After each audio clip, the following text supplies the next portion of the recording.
and welcome to Telewizja Republika. Last week, Poland's President Andrzej Duda and Prime Minister Donald Tusk visited the White House, a notable event marking the first simultaneous visit of the country's top officials to Washington, D.C. in 25 years. Last time this kind of thing happened, the Prime Minister Jerzy Buzek and the head of state back then, Aleksander Kwaśniewski, 25 years ago, both coming from opposing political camps, visited the White House on the occasion of Poland joining the North Atlantic Treaty Organization. The visit that took place last week marked not only the strengthening relationship between the United States and Poland amid the Ukraine conflict, but also highlighted the differences between two major political parties in Poland in terms of geopolitical vision. Polish President Andrzej Duda, conservative, is a vocal supporter of the cooperation between Poland, USA, Great Britain and NATO. Polish Prime Minister Donald Tusk, leader of the liberal PO party that opposes Duda's conservative camp, puts emphasis on European cooperation in the first place, leaving transatlantic relations lower on the list of political priorities. But not out of that list completely. The discussions in the White House mainly covered defense, NATO commitments and support for Ukraine. In a significant meeting, President Joe Biden reaffirmed the United States' strong support for Poland, labeling it as ironclad. Biden announced a $2 billion foreign military assistance loan to Poland, underlining Poland's strategic role in NATO and its efforts to maintain security in Eastern Europe. Those $2 billion are to be spent on Apache attack helicopters, Abrams tanks, and other weapons produced mainly by U.S. military-industrial complex. Poland's defense spending at 4% of its GDP exceeds the NATO target, reflecting the gravity of the geopolitical situation, which is basically a normal thing in this part of Europe. We are on a geopolitical highway from Berlin to Moscow, which is basically the reason for which we've lost our sovereignty a couple of times over the span of last 300 years. We've learned the geopolitical lessons hard way. With rising security concerns in Europe, Polish officials advocated for increased defense spending among NATO countries. This stance is driven by Poland's proximity to conflict areas, hence the geopolitical highway that I talked about. Its strategic position on NATO's eastern flank. Poland argues for a greater defense investment to deter aggression and maintain peace. That's why President Duda urges NATO member states to increase the military spending to minimum of 3%. President Biden unveiled an emergency aid package for Ukraine in the same days, signaling strong support during its conflict with aggression. This aid underscores the commitment of the United States and its allies to democratic values and international law. But this support and the discussion regarding this support is one of the main talking points in American politics. The visit of Polish President and Polish Prime Minister, of course, was discussed as a part of this debate. The visit shed light on legislative obstacles in providing further support to Ukraine inside American political world. Despite Senate approval, House divisions complicate the aid package's passage. Duda and Tusk efforts in Washington include advocating for prompt military support for Kyiv, underlining the situation's urgency that we on this program talk about for a very, very long time.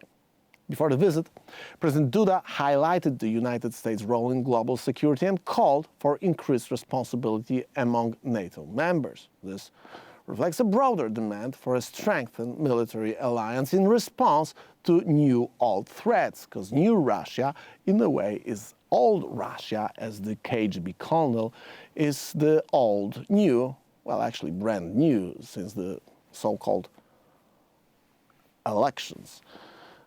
that were announced and executed yesterday. The discussions, of course, in Russia, the discussions in Washington while marking a significant anniversary centered on European security and the threat of Russian expansionism, imperialism, basically. The talks aimed at addressing aggression and enhancing the stability and security of Europe through a unified defense strategy, NATO defense strategy. The bottom line is that Russia, executing its imperial ambitions in Ukraine and all over the Eastern Europe, is basically trying to turn over the results of the Cold War, the war that was won by the United States. Turning over the results of this war basically means making America loser of the war that it won less than 30 years ago. And that's something what a state, which is basically the most powerful state in the world right now, simply cannot afford. You can join us on rackracon.com. That's our Substack.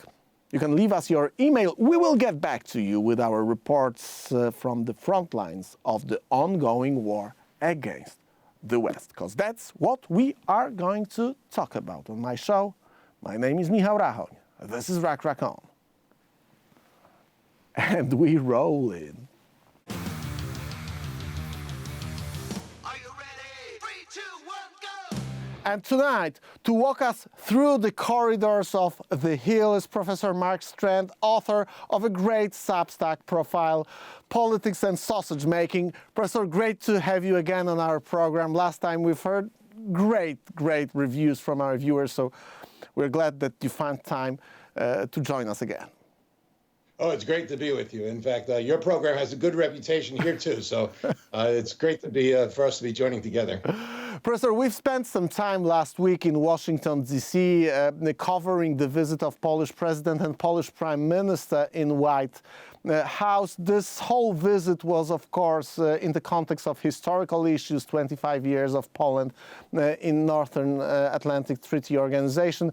But, of course, number one reason for which this thing gained some interest from American media is the situation in Ukraine and the things related to NATO troubles in a way regarding Ukraine.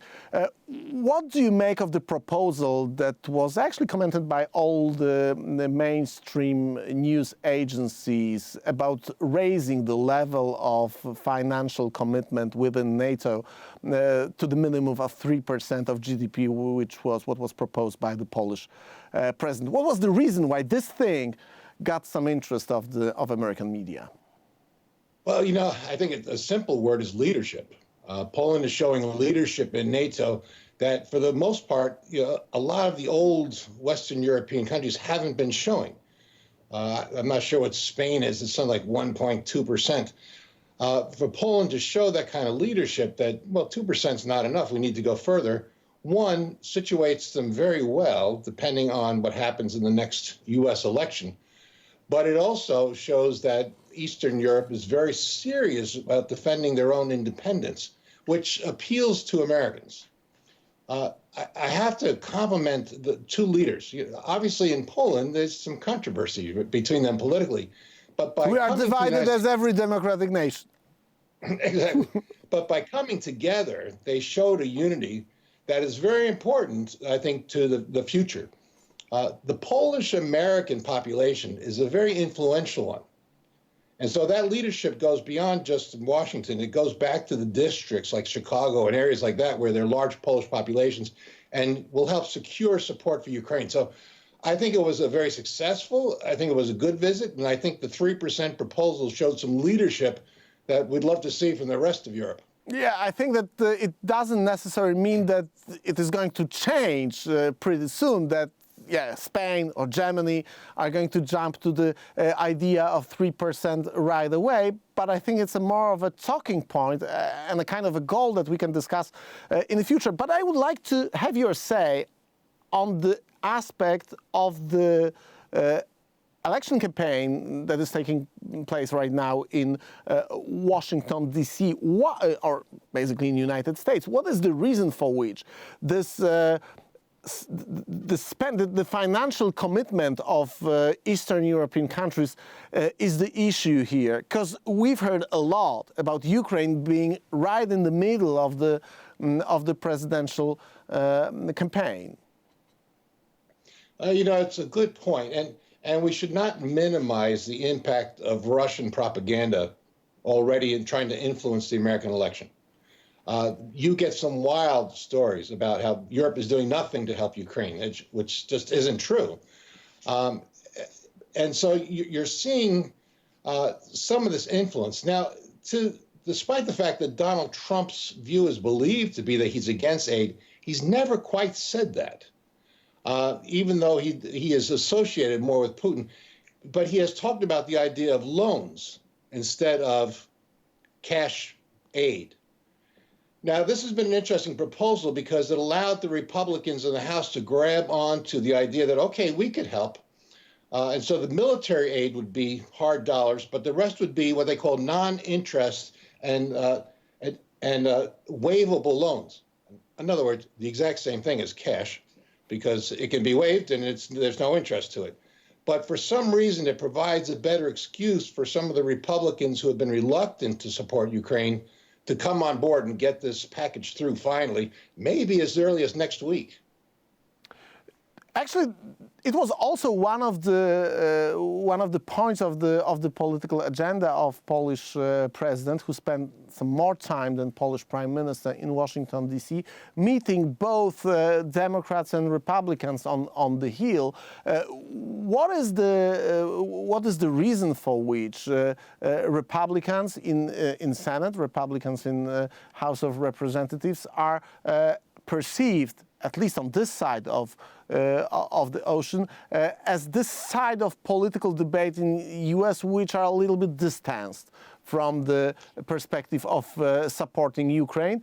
On the other hand, we know that there are significant figures of the U.S. Republican movement who are strongly for American support for Ukraine.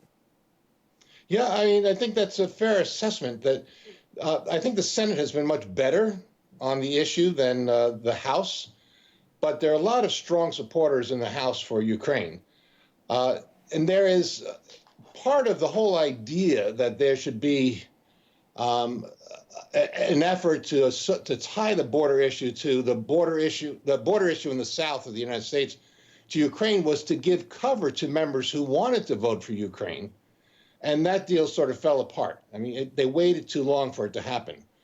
My fear now is that actually we may have another side issue altogether, and this is Senator Schumer's attack on Prime Minister Netanyahu in Israel. And does this now cost, as we gain Republican votes for Ukraine, does this now cost us Democrat votes for aid to Israel and set us back? I hope not. I think that there are some hardcore Republicans who are just populists in nature. They're not the Reagan Republicans of old. And there will be a problem, but they are not the majority.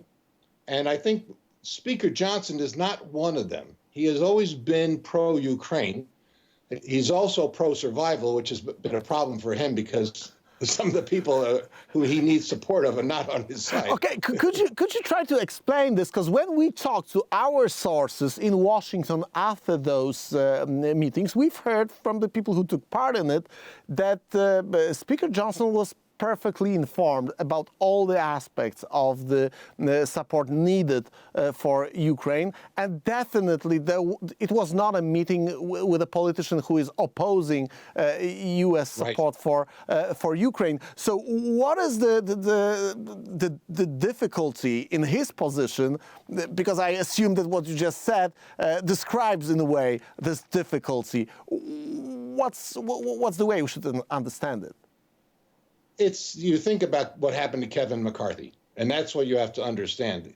The Republicans set up a terrible rule this year, which allowed a single member to vacate the speaker's chair. And now the Republican margin is down to 2 votes in the House. So if all the Democrats vote against the Republican speaker, they only need 2 Republicans to throw him out. So it's a very real threat, and we've seen it worked. Now, the question is, are the Democrats now wanting to support the Biden administration on this enough that they will refuse to participate in this effort to vacate the chair? Now, that causes a problem for Johnson in the sense that, if you're a political leader, you never want it to be thought that your support depends on the opposition party. But at the same time, it does give him the freedom to pursue an agenda that he personally believes in. So it's election year politics are a pain in the United States. We always worry about there's so many elections in the U.S. And I always remind people that in the Constitutional Convention, there were three choices. There was every 6 months, every 1 year, or every 2 years. So we got so it took the longest. Okay, so what are the perspectives? Because again, this is the question that we all ask ourselves here on this side of the ocean, because electing the U.S. president is basically electing the most important political figure in the world right now. What are your predictions? We see that the support, the Donald Trump support is that it looks like he is a bit ahead of Joe Biden. But again, the last presidential campaign was so weird, so bizarre in a way, that it's pretty unpredictable. At least that's the way we see it from this part of the world. So what are your thoughts regarding what is going to happen in November this year? You can't blame our allies in the world for being concerned about when the most powerful in the nation has bizarre elections. You're right. You have a situation now where Joe Biden's weakness is something he can't fix. It's that he's just perceived as too old. And, when you're the president of the United States and you're under the threat of warfare from Russia and Iran and China, Americans get nervous that the hand that's controlling giving the orders, the commander-in-chief, is not up to the job. President Trump, as we know, has his own share of flaws. He has some legal problems, and he has some financial problems now, too. Yeah, just announced, in a way. So that's going to be troublesome to him. But to a certain degree, if he learns to, and this is a big if he learns to, shut his mouth once in a while, Joe Biden has his own faults that just mind. If the election were held today, Trump would win. I don't think there's any doubt about that. The election is not held today. There's a long way to go. But I think Europe is wise, and this is, I also give Poland credit for its strategy in Washington, is that, having both sides represented here helps them no matter which candidate wins. And it's showed a degree of political maturity that has been lacking sorely in most of the world right now. Again, Americans don't pay attention to the internal politics of other countries. I always like to point out that Republicans loved Tony Blair and did not like David Cameron at all. And people say, what do you mean? And it's because after 9/11, Tony Blair rushed over to the United States and said, we're your friends. We have your back. And David Cameron seemed to want to be with the cool kids, with the Obamas, and all that. And so Republicans liked Tony Blair, and they didn't like David Cameron, even though politically they would have been you would think the opposite would be true. Yeah, the famous political strategy of Tony Blair was, quote, stealing clothes of Tories. So maybe it was a part of the stealing clothes political agenda that made this that made him put him in this position. But this is actually very interesting because you just mentioned that the Israel issue and the Israel cause might be another turning point or talking point of U.S. Campaign. There is an old saying that the foreign policy is a prisoner of internal politics. It a bit looks like internal policy is a kind of a tool, or where the external foreign policy of U.S. is used as a leverage to get some results in internal politics. Pretty tricky thing, because we would rather expect it to be opposite. There's also a maxim in American politics of that Americans don't care about foreign policy unless you force them to. And And so as long as the world is operating, Americans pretty much don't pay attention to the internal politics of individual countries, right? And so if they care about us because the issue has risen to a level that they've figured out, the leaders don't know what they're doing, so all of a sudden I have to pay attention. So Americans have paid attention to Ukraine. Americans have paid attention to Israel. And so when Senator Schumer came out with his rather bizarre statement the other day that the Israeli government should hold new elections, Americans looked and said, why would we abandon an ally in the middle of their darkest hour in the biggest fight? I mean, the job of Israel is to defeat Hamas. It's not to have a ceasefire. It's not to go halfway. Just like the United States had to defeat the Nazis and they had to defeat the Tojo regime in Japan, a lot of civilians died. I mean, a lot of good, innocent people died as a result of what the evil leaders had done to their countries. They also don't mention the fact that 13,000 of the 30,000 Palestinians who have died are members of the Hamas military. I mean, and so President Biden and Senator Schumer are sort of appealing to a very narrow group of political votes here in the states of Michigan and Nevada. It's what the Israelis finally now call the two-state solution, Michigan and Nevada, not what's going on in Israel, because of the radical Democrat vote in support of Hamas. But this is just dangerous to American policy, and I think it is also going to backfire on the Democrats, since the Jewish vote, for the most part in the United States, while small, has been predominantly Democratic, and it's switching. It's saying we can't trust the Democrats anymore on our most important issue. And so I think this, again, might also help Donald Trump in the election. Yeah, but this is, again, something that I know it's been an issue for a long time, but I do not remember, you will, of course, correct me because I'm probably wrong, but I do not remember that level of obvious support. Well, Hamas is a terrorist organization. No matter how hard you try to close your eyes and not see it, it is a terrorist organization, and yet we are seeing obvious support for those terrorists on the streets of cities that were traditionally liberal-leaning Democrat cities, big cities like New York, and those are the things that I do not remember happening in the broad daylight. Why? What happened? What has changed? Your memory is not at fault. It never has happened before. This is a new phenomenon. It's an absurd phenomenon of Americans actually supporting terrorist groups. It's almost something that has originated from the college campuses. It's a very radical notion that has existed on campuses for a while, that has sort of broken out into the open. But if you talk to the people, they haven't even had the slightest clue about what they're talking about. They don't understand the history of Israel. They don't understand the history of Hamas or other terrorist organizations. And the idea that they could take the side of Hamas is mind-blowing. And I think it's going to backtrack on the Democrats very badly, because most Americans they don't get it. I think they're just like you. Like, where did this come from? This is just insane. And I think that's going to, again, politically have a factor in this year's elections.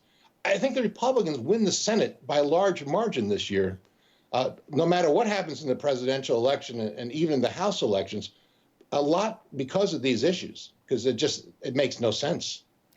Okay, Professor, my final question, and this is a kind of a question of a package ideas or I don't know, kind of a silos of ideas that I noticed watching and walking streets of Washington, D.C. It looks like support of Ukraine became one of the elements of those silos ideas that people tend to represent. And it doesn't worry me, because fighting Russia and Russian imperialism is basically a good thing, no matter if you are a Republican, Democrat, leftist, conservative, doesn't matter. But it seems that Ukraine support, at least in Washington, D.C., based on the flags that people are waving in front of their homes, goes along with the ideas of people who are leaning left, leaning Democrat. And this is very interesting, because when we look at the history of containing Russia and winning the Cold War, the Ronald Reagan ideas that we cherish here in this part of the world, making him basically one of the people that gave us freedom with his policies. And it is strange in a way. Again, what is the mechanism behind it? Yeah, I don't want to oversimplify it, but it could be a question of timing.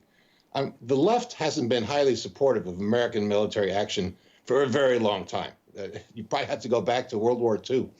But because Joe Biden was president when the invasion occurred, and Donald Trump was on the other side, the left suddenly rallied to Ukraine's cause, which is great. Yeah. I don't want to. Yeah, that's true. Don't stop it. Don't stop it, guys. And so it's the Republicans diminish that goes down. But part of that is that, well, if Joe Biden's for it, I should be against it, which is just sort of this knee-flex action of people who have forgotten their history.